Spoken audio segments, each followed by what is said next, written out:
Okay, we're now doing Hasbar 5.1. We're on Masechta Brachot. We're in Daf Yudalad Amud Aleph. We're in Perek Sheni called Hakore. And we want to now going to ask a question about whether or not one allowed to make an interruption during the Hallel or the recitation of Megillat Purim. Bo mine achai tana debe Rebbe Chia me Rebbe Chia. Comes along Achai, who is a teacher in the yeshiva of Rabbi Chia, and he asks a question to the Rosh Yeshiva, Rabbi Chia. So Achai asked the following question to Rabbi Chia.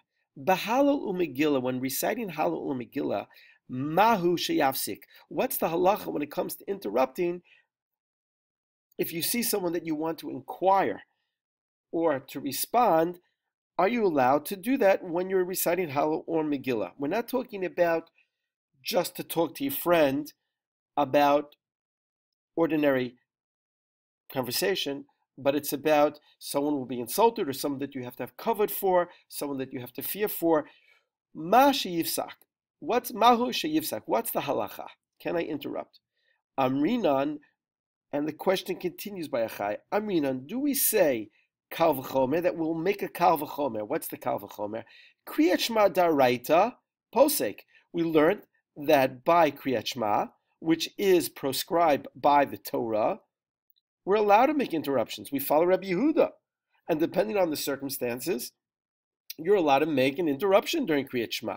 So Hallel dirabanan, and since Hallel is only a mitzvah dirabanan, not as stringent as daraita from the Torah, mibaye, is it really necessary that we have to say anything? It should be like, if I can interrupt for Shema, then of course I can interrupt while I'm saying Hallel.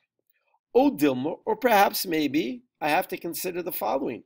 Parsume Nisa, since Hallel and Megillah are publicizing a miracle, since they're about publicizing a miracle, they're a little bit different than the Shema. Adif, maybe it's greater than the Shema. So maybe I'm not allowed to interrupt. So that was the dilemma facing Achai, and he posed it to Rabbi Chia. Amalei, Rabbi Chia says to Achai, posek, you're allowed to make an interruption while you're reciting the Hallel or the Megillah, ve'ein b'kach klum, and it accounts for nothing. It's not a big deal. I want to stress again that during the Megillah and during Hallel, one is not allowed to have ordinary conversation, but only allowed to inquire or respond to either someone in the respect category or someone in the fear category, and certainly someone that we don't want to insult.